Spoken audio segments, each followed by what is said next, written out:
Ishtar, he had his own kingdom. He was attempting to get to the throne by undoing Enlil. However, Enlil had his own family, and he had in particular a granddaughter, and her name was Isis, also known as Ishtar. Ishtar was a neat little bitch. She was one of the most scheming, devious, cunning little witches you've ever seen in your life. She also wanted to ascend to the throne. She was on the Council of 12 at the very bottom. Her ranking was 5. The grandfather Anu was 60. Marduk only had a ranking of 30.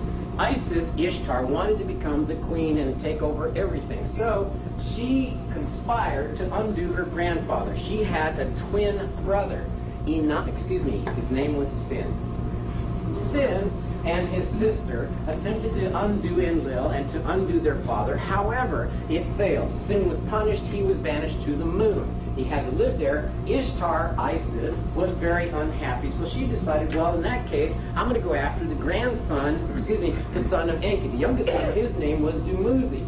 Ishtar, Isis, went to go marry Dumuzi. Marduk's youngest brother was Dumuzi. He went to go arrest Dumuzi to keep him from marrying Ishtar. Ishtar, however, plotted and planted an ambush. When Marduk's forces went to go arrest his own younger brother, the younger brother was assassinated by his own wife, Ishtar Isis. So she engineered the death of her fiancé. She, however, planted all the evidence on Marduk, and he was accused of killing his younger brother. Marduk ended up conducting a war to protect himself. He went into the pyramid with his fortress. He hid inside. He was sealed inside the pyramid. He became the great hidden god Amen. However, Marduk had another name.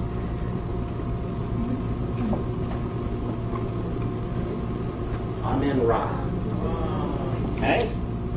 Now, this scenario, unfortunately, it's in Terra 2. Terra 2 is not complete yet. We haven't printed it, but you can find references to it in the Earth Chronicles, the 12th planet. Ra-Marduk, also known as Amen-Ra, sealed up in the pyramid. He was able to escape. He fled into the heavens, and he vowed that someday he would come back. Ishtar, Isis, decided to go and seduce her her grand uncle, Prince Ea. She went, she seduced him, she got him drunk, she stole the tablets of destiny. Brother Enlil and Prince Ea had to go and chase after Ishtar. They finally got her to give up the tablets. However, she vowed that she would someday come back and she would take over planet Earth and she would create her own empire. So she fled off into the heavens. When I hear that there is a force that's going to save mankind, going to rescue you, take you to paradise, and it's called the Ashtar Command. Bingo! In a moment, I absolutely know who's behind it and what's going to happen. Send me a postcard. Ra, what is crucial here, I gave you a really concise and probably confusing history, but I tell you, the history of the wolf people reads like a soap opera on steroids. You can't believe the stuff they get into. At any rate, Ra flees into the heavens. Now, how many of you have seen Stargate? Okay, got to see Stargate. Now, Ra comes back to planet Earth, and he gets rid of his dad, Prince Ea. He gets rid of Prince Enlil. He gets rid of Isis, Ishtar, Nin-Hursad. He gets rid of everybody. He cleans out the empire, and the only people that are allowed to stay are those who obey him and pledge allegiance to Ra. Ra becomes the one and only sun god. He is the Son of God. A prince born of the Creator God, who has to go away and he comes back.